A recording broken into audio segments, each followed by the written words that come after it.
নমস্কাৰ অংকুৰিত অসম চাই থকাৰ বাবে ধন্যবাদ। জামুগুৰিহাটৰ মাধৱগাঁৱত এইবাৰ প্ৰকৃতিয়ে যেন এক বিশেষ উপহাৰ দিছে। জামুগুৰিহাটৰ মাধৱগাঁৱৰ এটা পুখুৰীত এইবাৰ হাজাৰ হাজাৰ পদুম ফুল ফুলি উঠি এক মনোমোহা দৃশ্যৰ সৃষ্টি কৰিছে। গাঁওখনৰ সৌভাগ্য মাধৱ দেৱালয়ৰ এই পুখুৰীত সাধাৰণতে প্ৰতি বছৰে পদুম ফুল দেখা যায়। যদিও এইবাৰ আগৰ তুলনাত অধিক সংখ্যক পদুম ফুল ফুলি উঠাত পুখুৰীটো বিশেষ আকৰ্ষণৰ কেন্দ্ৰবিন্দু হৈ পৰিছে। পদুম ফুলৰে বিস্তৃত সৌন্দৰ্যই এতিয়া স্থানীয় ৰাইজৰ লগতে দূৰ দূৰণিৰ লোককো আকৰ্ষণ কৰিছে। পুৱা আৰু সন্ধিয়া সময়ত বিশেষকৈ বহু লোক আহি এই নয়নাভিৰাম দৃশ্য উপভোগ কৰি থমকি ৰয়। বহুতে ছবি তুলি সামাজিক মাধ্যমতো এই দৃশ্য শ্বেয়াৰ কৰিছে। স্থানীয় ৰাইজৰ মতে এইবাৰ পদুম ফুলৰ সংখ্যা আৰু ঘনত্ব আগৰ বছৰৰ তুলনাত অধিক হোৱাৰ বাবে পুখুৰীটো অধিক সুন্দৰ আৰু আকৰ্ষণীয় হৈ উঠিছে।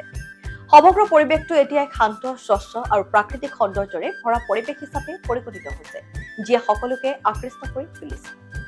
ইতিমধ্যে আপোনালোকে দেখিছে যে এই পুখুৰীত এতিয়া পদুম ফুলৰ সৌন্দৰ্যই এক সুকীয়া ৰূপ ধাৰণ কৰিছে আৰু ইতিমধ্যে মানে বহু ঠাইৰ বহু লোক ইয়াত সমাগম হোৱা দেখা গৈছে আৰু বিশেষকৈ সন্ধিয়া পৰত ইয়াত এক নান্দনিক দৃশ্য দেখিবলৈ পোৱা যায় আৰু বহু লোকে আহি ইয়াত অসমৰ বিভিন্ন ঠাইৰ লোকে আহি ইয়াত ফটো উঠে বা মানে খুব সুন্দৰ এটা পৰিৱেশ বিৰাজ কৰিছে ইয়াত আৰু খুবেই ভাল লাগিছে।